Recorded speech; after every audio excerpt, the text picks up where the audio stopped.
adı bizim mezarımızda bir emen deregi var idi. Abi kalın buzağı var ya abi. Onun için reis koydular 2 metre. Saat 4'te varıp anda çok adam korkaydı varmaya. O interesine 2 metre, 2,5 metre o duklarını söyler. Kun sıcak, yel yok. Abdest sallanır. Korkarlar varmaya. Yani, babam baradı. Babam ezanda çağırır. Ondan sonra iPad'lerde hasarları var ya bir vakti. Kalkoz olmadan önce. Bu mebesen verilseden önce.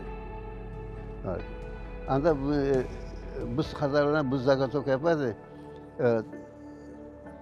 Bansalara, sanatlara tarkatardı, kalansan restoranlara satardı. Onun için lakabı Buzcu Yılan Balları.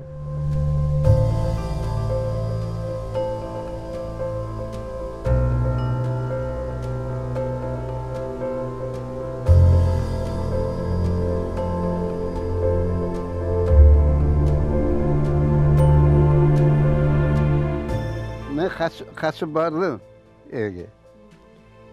Duvar kine otura, albüm tura. Üstünde sündür kıyarlık otura. İçinde altın sırralar var. Altın yüzükler var. Babam Nikolay derine kalın satın alıp geldi. Aldım. Ben sakladım tura. Emel çanıktan böyle bir çanık bakla aldım. Sonra sıçonlu kartop var idi yayılan. Benzin kokusu var idi. Bunlar yeşil var topladı.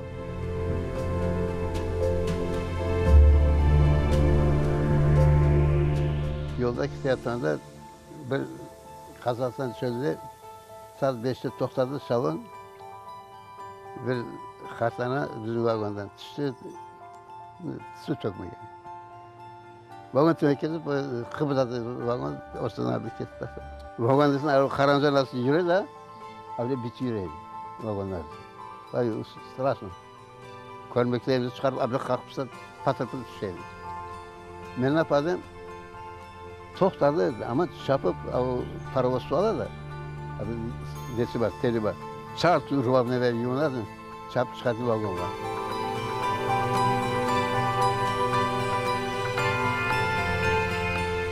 Anam oynayan vakti ben Besaz'dan anam teşekkürse yatardım. Anamla beraber. Anamın komşular uçunu altını ver, yedisini veren yanında ben kozmazdım.